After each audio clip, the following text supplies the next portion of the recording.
love Coors Light so much. That one's yours? Oh, yeah. There's nothing better than a Coors Light. Southwest turkey and bacon salmon and a white monster? I'm about to eat this boy's white monster.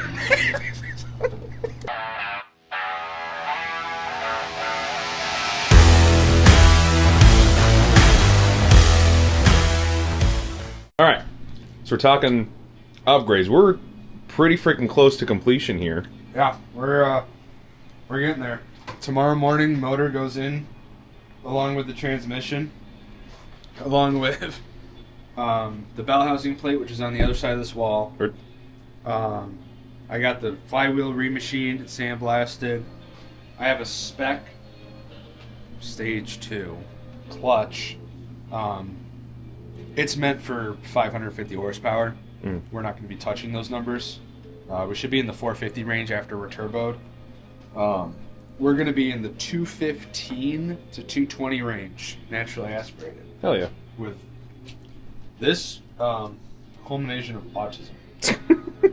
So, let's start with the ADA polyurethane bushings from Garagistic. Those are going to be holding the motor steady to the chassis. We also have a oil pan that has been custom fitted for a AN bond for the turbo drain eventually when I turbo this thing. We also have a Ireland Engineering oil pressure relief valve. We have an Ireland Engineering high volume oil pump.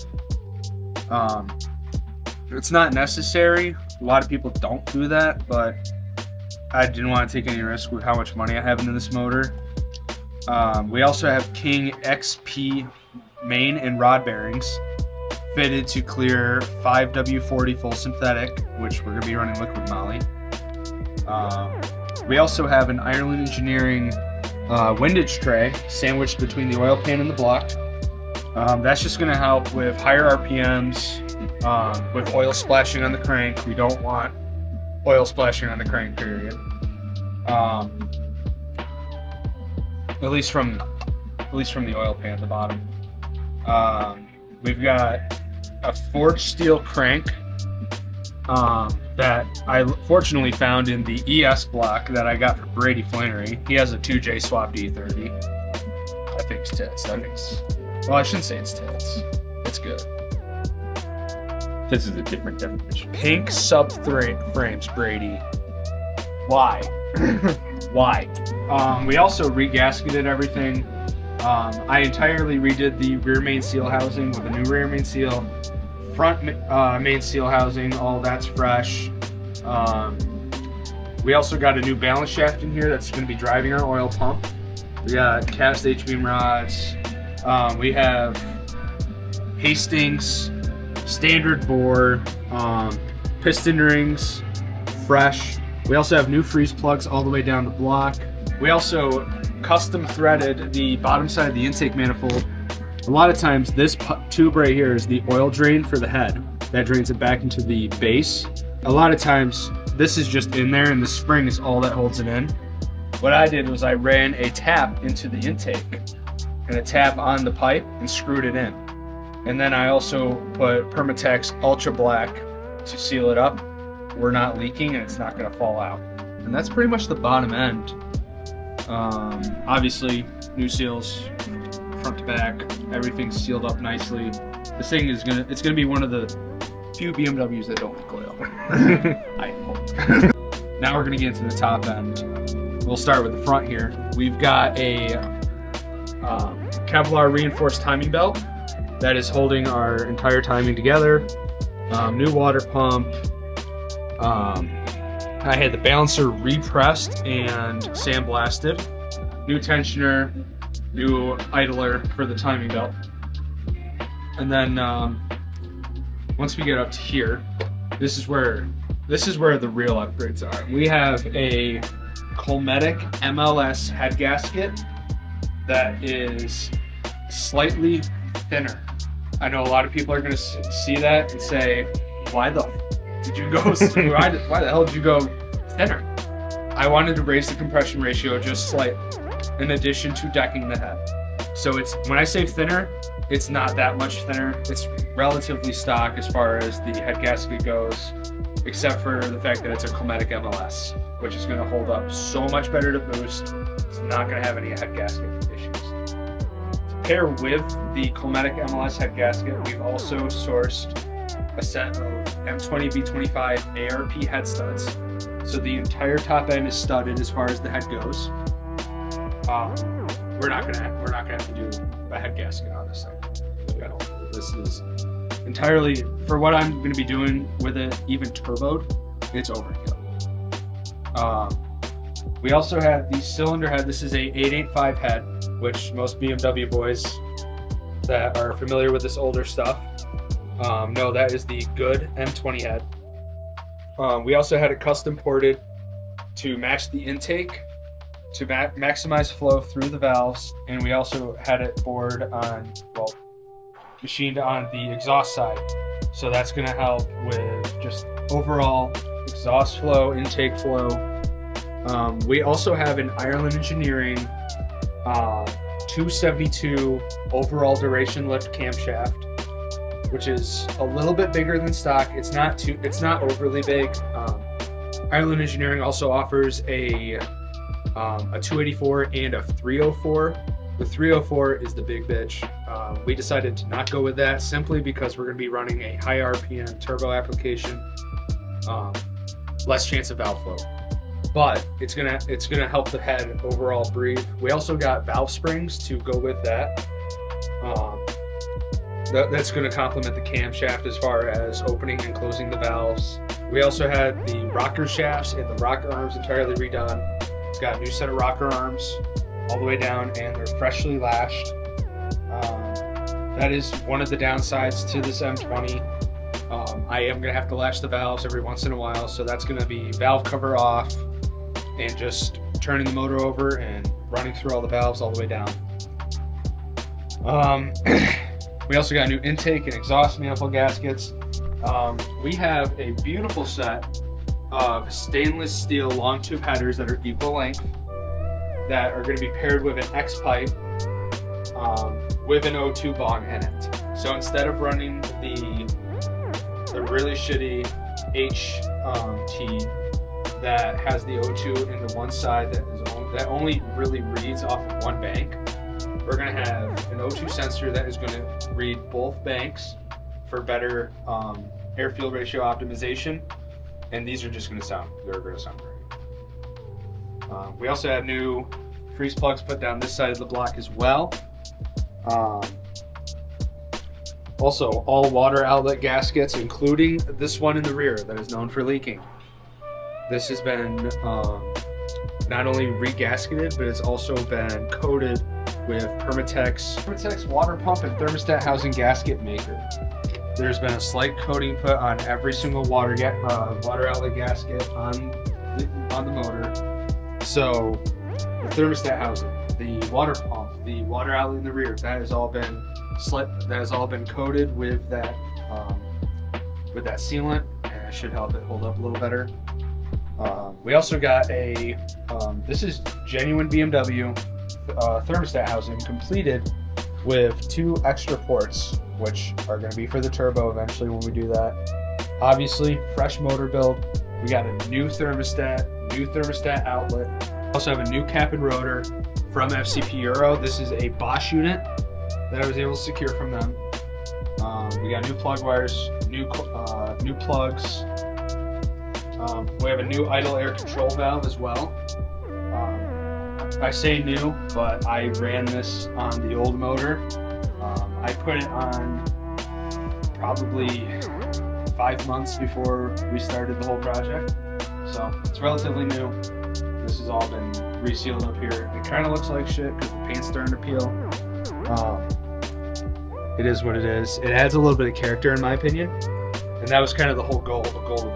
It looks clean, it's not gonna leak oil, but it still has a little bit of edginess to it. In terms of like the aluminum finishing, I just ran through this with a wire wheel, so this is a wire brush aluminum finish. On the cylinder head, the valve cover, the oil pan, front timing cover, etc. We also reconditioned and replaced most hoses that run underneath the intake as far as the cooling system goes. We have a new thermostat, heater core thermostat. Most people are like, what the hell's a heater core thermostat? Most heater cores do not run a thermostat. For some reason, and I actually don't know why, but BMW runs a thermostat on the heater core as well. I got a new one just to play it safe. Not taking any chances. Yeah. We also went through and we re-loomed and tested the entire engine management harness. I still have to clean the C101 connector pins. I have the stuff here for that, but everything else has been entirely re-loomed, checked for continuity. All matings have been thoroughly cleaned, and it's ready to go in the car.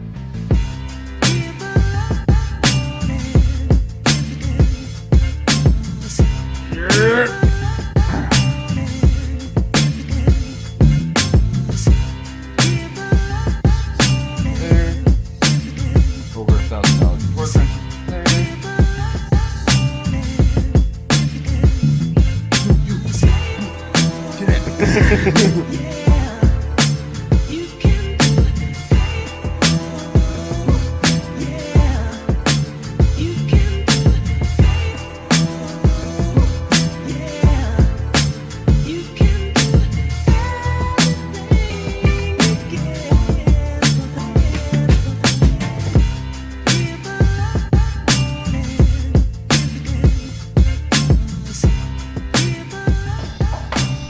All right, what are we working on, brother?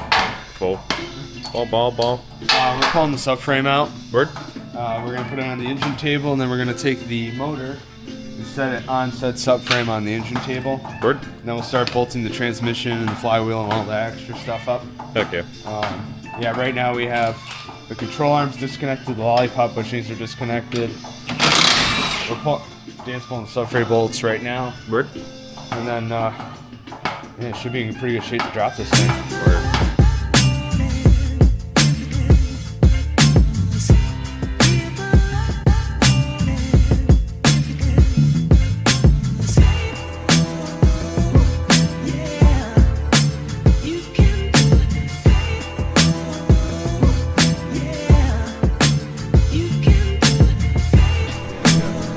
Father Carlos.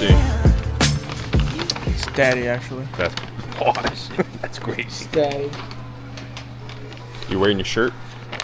Fuck, no, I'm not. Stupid. Well, First time in months we do car shit and you don't wear the shirt?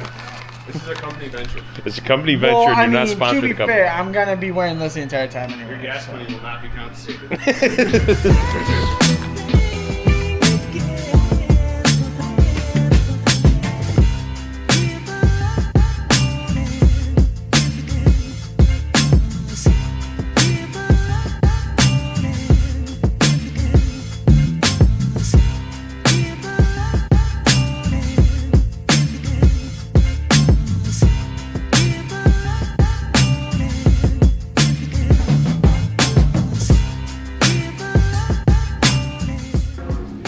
Alright, ladies and gentlemen, we have a flywheel fully torqued up along with a new pilot bearing installed. And yeah, we're going to be installing the clutch now.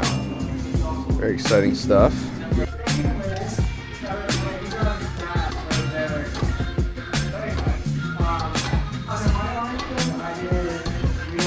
I rebuilt the transmission, so I just want to make sure that's all good. Hell yeah.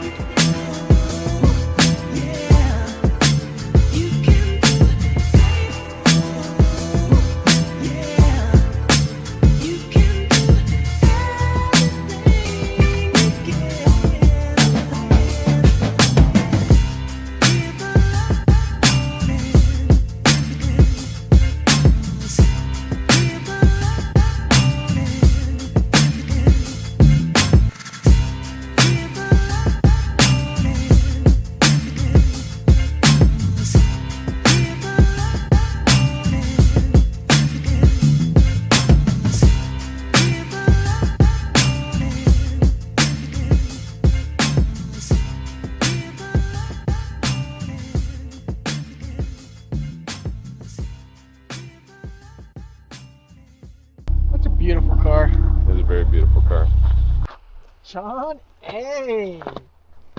What's going on, buddy? I'm kind of pissed I forgot to get a Monster at the gas station. Oh. It's okay. We can make a trip down that at some point. Yeah.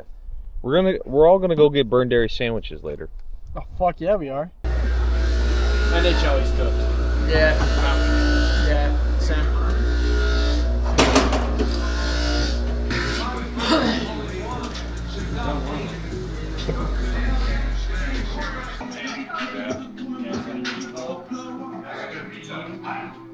Right. No, that's National Act. Highway. Oh no, that is. And then Fulton County, but there you go. Oh, we like it, buddy. 5, 4, 5. The rear of this has to come that way.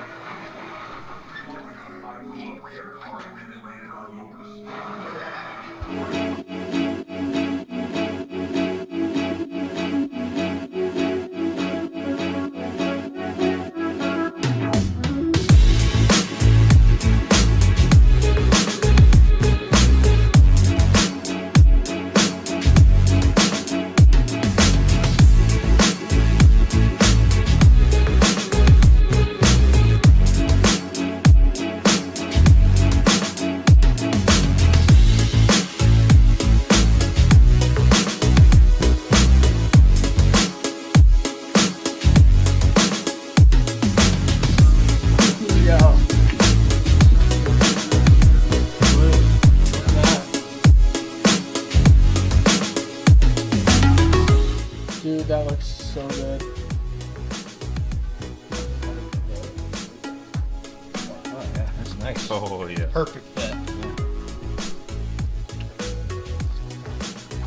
So, that way. This way. Screw it a lot more clearance jump rubs in the head before we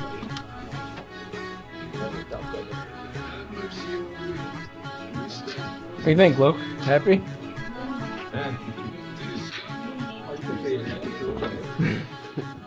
Yeah, I'm happy.